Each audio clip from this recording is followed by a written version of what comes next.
Road मृदा हम पढ़ रहे थे बच्चों, तो उसमें एक शब्द आया था डेल्टा, एक आया था नदी तंत्र।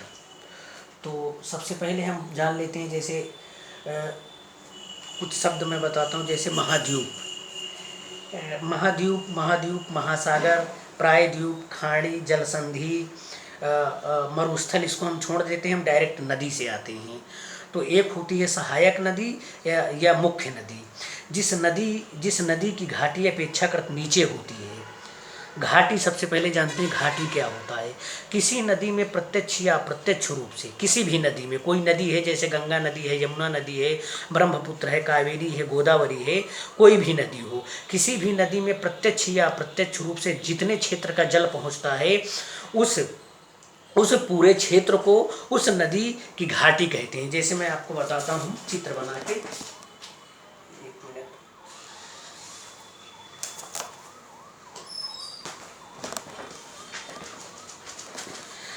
लिखा है कि किसी भी नदी, जैसे सपोज करो कि ये हमारी जो है, ये आपकी गंगा नदी है, ये गंगा नदी आती है आपकी ये, और ये आपकी बंगाल की खाड़ी में यहाँ गिर जाती है। अच्छा, डेल्टा क्या होता है, डेल्टा के बारे में पहले बता देता हूँ। डेल्टा क्या है, मैदानी क्षेत्रों में जो बहने वाली नदियाँ होती हैं। मैदानी क्षेत्रों में बहने वाली नदियाँ समुद्र में मिलने से पहले, मैदानी क्षेत्रों में बहने वाली नदियाँ समुद्र में मिलने से पहले, समुद्र में गिरने से पहले कई धाराओं में बढ़ जाती हैं, कई वितरिकाओं में बढ़ जाती हैं। और ये कई धाराओं में इसलिए बढ़ जाती हैं क्योंकि ये मैदानी क्षेत्रों से बहते हुए ये नदियाँ आती हैं, और जब मैदानी क्षेत्रों से बहते हुए समुद्र की ओर चलती हैं तो ये नदियाँ अपने साथ विभिन्न प्रकार का मलबा, अवसाद, विभिन्न प्रकार के मलबा, अवसाद, कंकड़, बालू, बजरी, कीचड़, ये सब अपने साथ लेके आती हैं। तो धीरे धीरे जैसे ये समुद्र की ओर बढ़ती हैं तो इनकी जो स्पीड है, इनकी जो गति है, रफ्तार है, वह कम हो जाती है। और देखते हैं कि जब पानी की आप रफ्तार कम हो जाती है तो वह पानी धीरे धीरे अनेक वितरिकाओं में, अनेक धाराओं में बट जाता है। जैसे आपके यहाँ आप सिंचाई करते होंगे, जैसे बरहा है, बरहा से आप पानी जो है आप नदियों में जो है वो सिंचाई करते हैं, तो जब वो पानी की धार जब धीरे धीरे कम हो जाती है तो वो पानी कई धाराओं में बढ़ जाता है।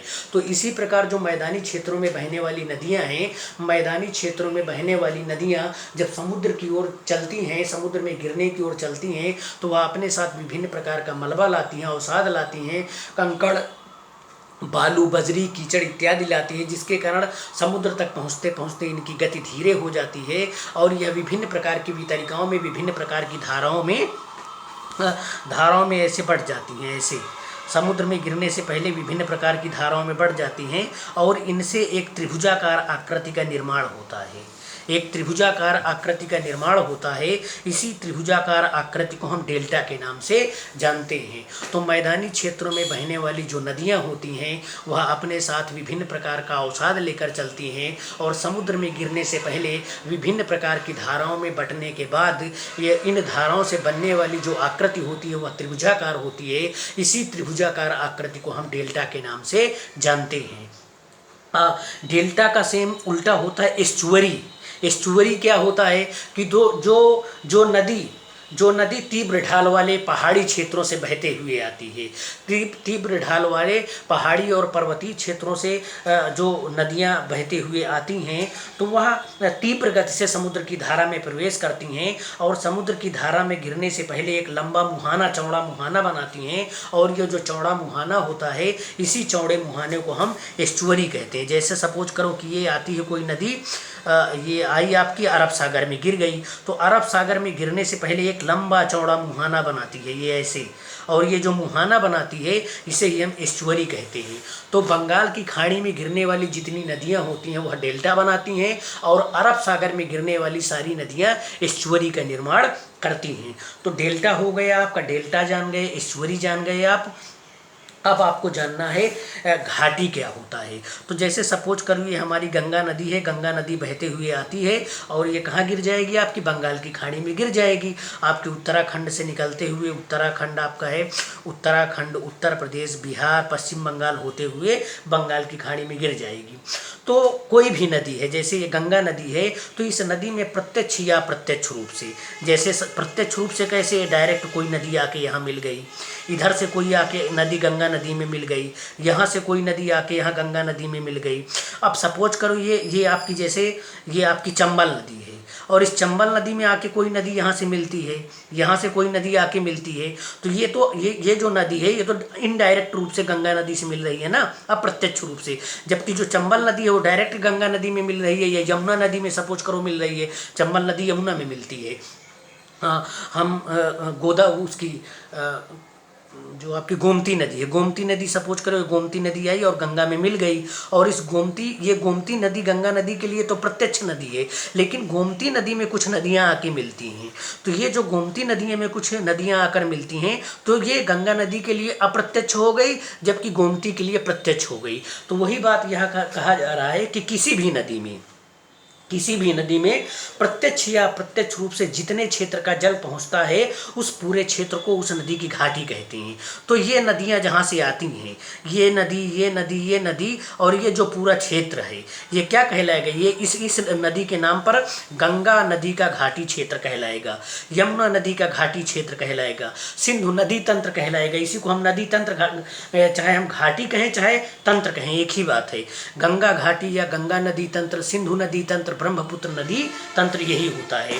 तो किसी भी नदी में प्रत्यक्ष या अप्रत्यक्ष रूप से बहने वाली, प्रत्यक्ष या अप्रत्यक्ष रूप से मिलने वाली जितनी नदियां होती हैं उन नदियों के क्षेत्र को ही उस नदी के नाम पर उस नदी का तंत्र या उस नदी की घाटी कहा जाता है।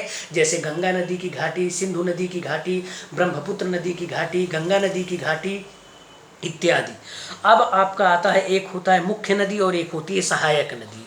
जिस नदी की घाटी अपेक्षाकृत नीचे होती है, जिस नदी की घाटी अपेक्षाकृत नीचे होती है उसे मुख्य नदी कहते हैं, जबकि जिस नदी की घाटी अपेक्षाकृत ऊपर होती है उसे हम सहायक नदी कहते हैं।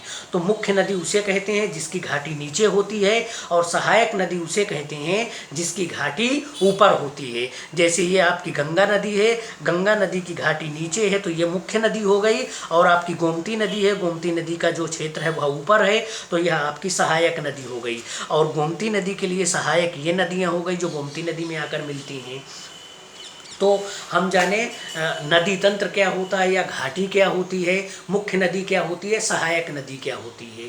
तो घाटी फिर एक बार बताते थे, घाटी को ही हम नदी तंत्र कहते हैं। उस नदी के नाम पर उस नदी का तंत्र कहते हैं या उस नदी की घाटी कहते हैं। जैसे गंगा नदी की घाटी या गंगा नदी का तंत्र, सिंधु नदी की घाटी या सिंधु नदी का तंत्र, ब्रह्मपुत्र नदी की घाटी या ब्रह्मपुत्र नदी का तंत्र।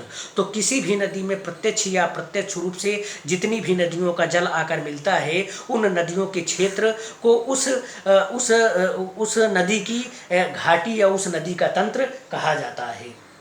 जो नदी होती है, जिस नदी की घाटी अपेक्षाकृत नीचे होती है उस नदी को हम मुख्य नदी कहते हैं, और जिस नदी की घाटी अपेक्षाकृत ऊपर होती है उसे हम सहायक नदी कहते हैं। डेल्टा किसे कहते हैं, एस्चुअरी किसे कहते हैं, डेल्टा फिर एक बार बता देते हैं डेल्टा किसे कहते हैं।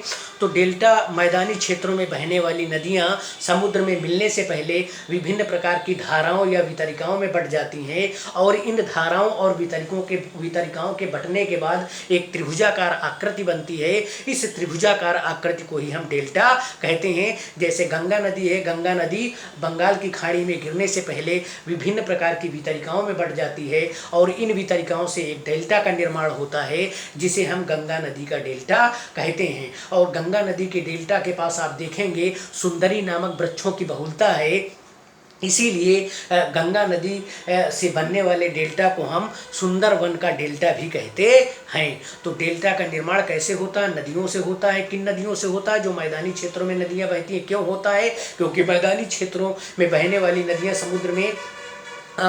समुद्र में मिलने के लिए जब चलती हैं तो वो अपने साथ विभिन्न प्रकार के अवसाद लेकर आती हैं, और जैसे जैसे वो आगे बढ़ती जाती हैं उनकी गति धीरे होती जाती है, और वह विभिन्न प्रकार की वितरिकाओं में समुद्र में मिलने से पहले बट जाती हैं। डेल्टा क्या है, डेल्टा है आपका जो मैदानी क्षेत्रों के विपरीत पहाड़ी और पर्वतीय क्षेत्रों में जो बहने वाली नदियाँ होती हैं वह समुद्र में मिलने से पहले तीव्र गति से चलती हैं और तेज़ी से समुद्र में मिलती हैं। तो समुद्र में मिलने से पहले यह एक चौड़ा मुहाना बनाती हैं और इस चौड़े मुहाने से बनने वाली जो आकृति होती है वही एस्चुअरी कहलाती है। तो बंगाल की खाड़ी में गिरने वाली नदियाँ डेल्टा का निर्माण करती हैं, जबकि अरब सागर में गिरने वाली अधिकांश नदियाँ एस्चुअरी का निर्माण करती हैं। तो हम जाने अभी तक घाटी किसे कहते हैं। नीचे वाली जो घाटी होती है उसे हम मुख्य नदी कहते हैं, और जो ऊपरी घाटी होती है उसे हम सहायक नदी कहते हैं।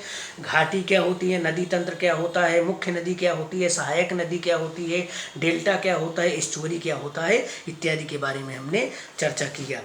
कल फिर बात करेंगे। बहुत बहुत धन्यवाद।